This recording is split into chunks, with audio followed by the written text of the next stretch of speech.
Hey guys, Chicky DeBain, Deboo.com with a Deboo.com forecast update. This forecast update effective around 10 a.m. Eastern Standard Time on Thursday, September 14th, 2017. And wanted to start you off with some climatology now. We have now passed the statistical peak of the 2017 Atlantic Hurricane Tropical Cyclone season. September 10th marks the peak of season, and as you can see, on the backside of September 10th, tropical cyclone activity begins a decline, and then as we get in towards the second week of October, we get another little peak right in here, and then further drop off, and then one more little peak right in here just in the first week of November, and then it scales off.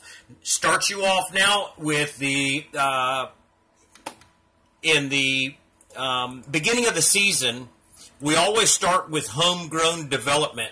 Now, this is for the month of October. Bear with me as I zoom in and out, guys. You've been through this drill with me before, and this is going to be important as we get going into this video. But during the beginning of the season, we always start with homegrown development down in here in the Caribbean or in the Gulf of Mexico. And as the season progresses, that's when we start to move out and start looking at Africa, known as the Cape Verde season.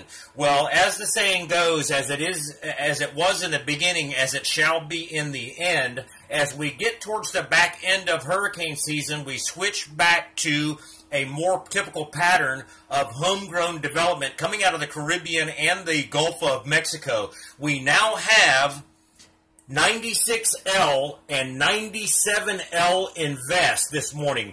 60% chance of development with 96L invest, I believe it is, and then a 40% chance of development coming out of 97L. Again, I may have my numbers mixed up. Guys, I'm short on time and also involved in this Hurricane Irma cleanup effort.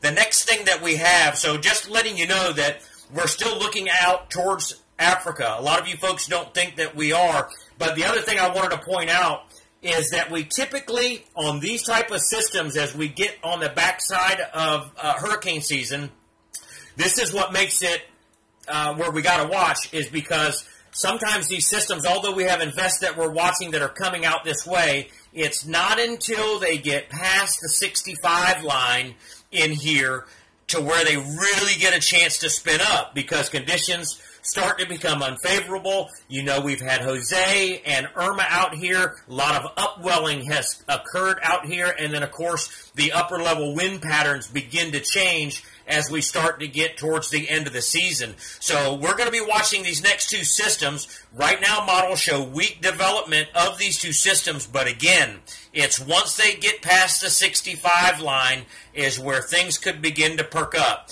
Show you the latest on Jose now. Jose is moving towards the west this morning. Here's the latest official forecast track out of the National Hurricane Center. Please visit the National Hurricane Center at hurricanes.gov for all official watches and warnings. If watches and warnings are issued for your region, please heed the advice of the National Hurricane Center and your state, local, and county emergency officials. As of right now, it appears that Jose will stay off the coast. But we go back into the cone of uncertainty, folks. We've already talked about this in our previous videos. So keep in mind there is a cone of uncertainty, and right now, no one, including me, can tell you what the final solution is going to be on Jose's track. Now, I want to switch you over to some infrared satellite imagery. And again, excuse me, let me flip back out. For those who saw our post yesterday, and for those who have been following along, you know, we've talked about how back when we had Katia, Irma, and Jose, how they were interacting with each other or playing off each other. Now, this is a longer loop. Now, I want you to see Irma over here and how the upper level part of Irma now is taking that natural flow off towards the northeast. Remember, we told you that in our previous updates that Irma would go against conventional thinking or conventional wisdom, And so here it is going back towards the northeast. And then we also said that Jose would be likely to follow suit. Now look at this now, because yesterday we talked about, what did I do here? Oh, here it is, right here. I'm sorry, guys. Let's go back over here to this gale that moved over. Now this is that area of low pressure that was back over here a week ago that brought in that cold air to Atlanta. It was 55 degrees in Atlanta, if I remember. Well, this ended up moving out past Nova Scotia and then past Newfoundland. And if you saw our post yesterday, you know, we talked about how Jose was torn between two lovers. And we talked about how this is Gail, and we spelled it G-A-I-L as one of his lovers. Well, Jose has been attached to the tail end of Gail. And you know that we always talk about always watch tail ends of fronts or along stalled or dying fronts for an area of low pressure to develop. Well, Jose has been attached to Gail's tail end, and he's detaching this morning. And when we go back and look at this infrared imagery of what's left, or partial energy or DNA of what was Irma, and we focus back in on Jose, you can kind of see that Jose now wants to go to the tail end of what was the DNA of Irma, however you want to look at it. So that's why we talked about Jose being torn between two lovers. You can see it unfolding in real time. Now, the other thing I want to point out, going back to Climo, notice how this flow, because Irma, or her DNA, or whatever you want to call it, is now moving off towards the northeast.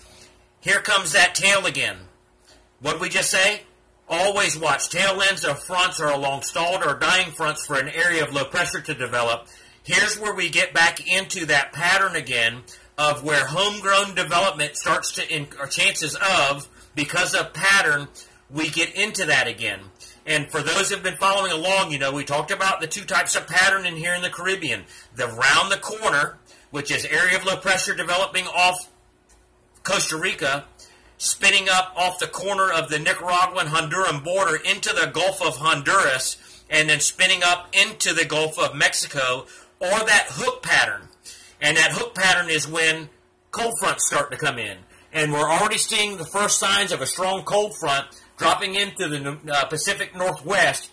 And the European model, although it doesn't show tropical development, it's hinting at tropical development coming out of the Caribbean in about a week to 10 days or so. Something we're watching, it's just we're picking up signals. Just because you don't see an area of low pressure that the model is showing you doesn't mean that the pattern is not developing. Now let's switch back to Jose real quick. Here's the latest run of the GFS overnight run. This is day 5 or day 6. Give me a second here. Showing it in here in the nook between New England and the Outer Banks. Again, to finish this run off, it hooks it off towards the northeast and keeps it out to sea. Nova Scotia and Newfoundland probably has more of a threat than New England in this run. But I'm telling you, Mid-Atlantic folks, you got to keep your eye on this. And it's never too soon to have a plan. Here's the latest run of the Euro. And this is day 6. Euro showing the same thing. And Euro comes awfully close to New England, but again, with an out-to-sea solution.